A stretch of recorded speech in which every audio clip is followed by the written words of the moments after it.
Hello survivors, KDB here for First Aid Spray, and I'm on hand today for a burst transmission to give my thoughts on what is undoubtedly the biggest reveal of not E3. Because yes, the rumours are true, Resident Evil 9 is real, it's called Requiem, and we're getting it before GTA 6. So yeah, the internet is fizzing right now with Resident Evil talk. And I'm sure if you're listening to this, you probably have already heard a couple of my podcast compatriots break down their thoughts on the trailer over on the main show. If you haven't, please do go and listen to that. But there's no way I'm letting this wave recede without dropping in like a nuclear bomb to a zombie-infested city to give you my reaction on what I'm calling, and I know I'm not alone in this, the best reveal for a Resident Evil game ever. So indulge me, if you will. I'm not going to recap the whole thing or pick out every detail, but I am going to express why I'm feeling so rewarded right now for being a fan all of this time. Some of you may know that alongside Resident Evil, I'm also a huge Gears of War fan, and last June the Coalition revealed Gears of War E-Day, which in many ways is sharing some tone and themes of Requiem in the way that E-Day feels like a bit of a reward for those who were there day one. And although that's a prequel and Requiem is not, they are both kind of serving a portion of the fandoms which have been yearning for some more context or story threads to, parts of the universe that they fell in love with all those years ago. So whether it's a prequel starring Marcus and Dom or this present day story looking to exhume the remains of Raccoon City, they're both making me and my fellow aging gamers very, very happy. Capcom are officially the biggest trolls in the gaming industry, and I think like most people while watching Summer Game Fest, that first ad with Maggie Robertson felt weird, and then by the time the second insert was shown, I went into the show initially feeling like we're not going to see RE9. I just didn't think we were. I thought it was going to be saved for a Sony showing because Sony usually have the marketing and all this kind of stuff. So yeah, I was kind of very low expectations for RE9. But by the time that second insert was shown where it said, we're working on Resident Evil 9, then I got very sus. And I thought, this has to be a red herring. There's no way they've just shoved these two things in here. And I thought, I think we're getting this at the end of the show. And we did, and I'm very glad it was a red herring. So from a marketing perspective, it was actually genius because literally everyone was tweeting and posting about Resident Evil before they even showed the trailer, with people saying, Capcom paid for this? What are they doing? This is a lot of production value for an advert and all this kind of stuff. So already the chatter had started online. So when the trailer dropped, yeah, it just amplified it times 100. So very well done. It was a stroke of genius. They knew what they were doing and a lot of fun to reveal it that way. Once the trailer hit, right from the very start, from the opening shot of the building and then the offices, I did feel very quickly that I was looking at definitely the RE engine. I think it had all the kind of signifiers of the RE engine. I wasn't 100% convinced it was RE because Capcom have been showing a lot of games recently and none of them are Resident Evil. So I thought, okay, it's potentially just another one. But yeah, as soon as the name Ashcroft and the name Alyssa hit, I knew it. I thought, yes, this is Resident Evil, and I was convinced. And I started to kind of lose my mind. And I was in the Discord chat with some of the guys from First Aid Spray as well, and posting on Blue Sky as this was happening. And what I was not prepared for, though, was that shot of the crater. And I know Si mentioned this on the main show reacting to the trailer too, but that crater shot, well, it hit me like the bomb it was depicting. It was then when I just about combusted. The full horror of the end of Resident Evil 2 in full view right in front of us.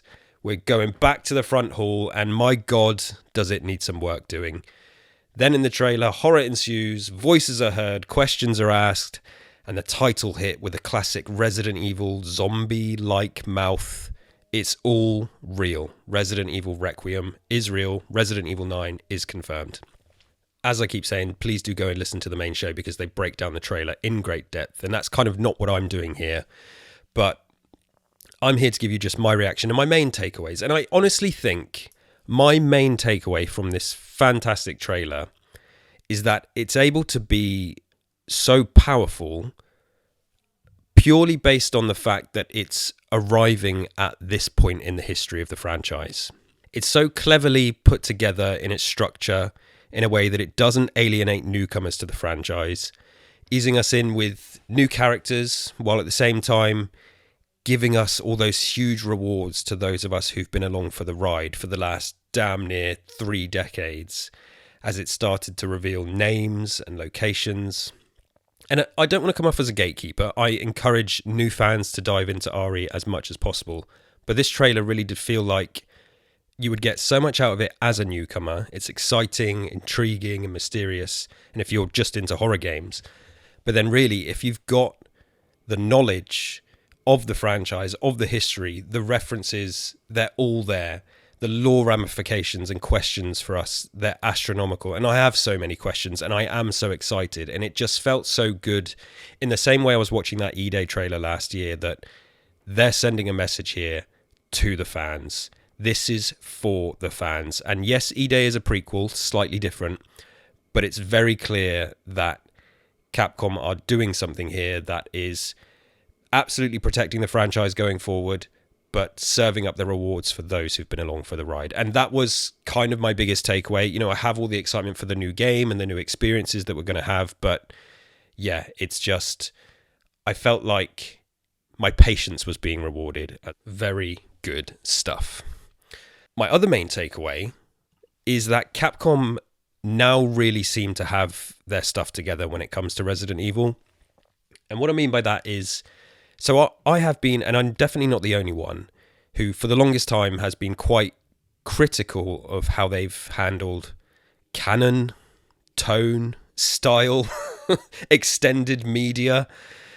I'm definitely on record on First Aid Spray saying that despite my huge love of Resident Evil, I think it might be the most mismanaged franchise that I'm personally a fan of. And it feels like there was a time after Resident Evil 6 where even Capcom was so obviously aware that they'd ballsed it all up, that they effectively rebooted the franchise with a new character, a new gameplay perspective for the mainline games, and just these very loose connections to the outside world. And they rebooted so much that they completely changed Chris Redfield and his depiction as a character and all this kind of stuff. I'm talking about Resident Evil 7. And I do really enjoy the Winters story. But I think doing Resident Evil 7 and Village, along with the remakes, has allowed Capcom some time in the previous years to get all their ducks in a row, now more than ever. And off the back of this trailer, I'm feeling like they're going to be threading the needle more efficiently and with greater consideration for how all of the games speak to each other and how they connect. It feels like the REU, the Resident Evil universe, RE Extended Universe, the REU, it feels like it's all firmly in place. And it feels like this next game, as they state themselves, I think on the website, is truly the beginning of a new era that acknowledges what came before and why that was also special, while introducing some new themes and characters and making sure they all go hand in hand as we progress forward to this next step for Resident Evil. So yeah, those are my 2 biggest takeaways really, just that I felt so rewarded for being a fan all this time, and that now, after many years, Capcom, they've got a grip. They've got a grip on Resident Evil. It feels stronger than ever. And yes, it's just a trailer and lots remains to be seen, but it's very, very hard not to be massively positive and excited. I think graphically and cinematically, the trailer was incredible. The editing, the pacing, the sound design, as I mentioned, just the way it was structured was so perfectly done for newbies and old fans. So yes, I'm very keen to get a look at gameplay, obviously, and continue to discover what Requiem is with all of you Resident Evil fans and the rest of the First Aid Spray team. So there is definitely plenty more to say. Is the name a bit rubbish? Is it going to be more open world Resident Evil? What surprises await us in the next trailer? And Again, I highly recommend you listen to the full episode on the podcast feed for more chat. And I know it won't be the last time that I, definitely not me, and the First Aid Spray fam discuss all this. But right now, I just wanted to say, well done, Capcom. It truly feels like not only do you have that firm grasp of the reins, but you're ploughing through the horror genre and gaming world in a flaming blaze of glory, ready to take this next step and remind everyone why Resident Evil continues to be amongst the most important horror franchises in general, in games, in movies, otherwise. It's been very important to me my entire life, and it's been up and down, it's been a journey, but right now my hype levels could not be higher, and which I appreciate is possibly setting myself up for disappointment. But to be honest, their track record in the last 7 odd years is pretty solid. So right now, I do not have much reason to doubt that they're going to knock it out the park. So there we have it. They nailed this reveal. We are the chosen ones. Resident Evil is back. And I'm off to watch the trailer for the 700th time. Stay safe out there. KDB out.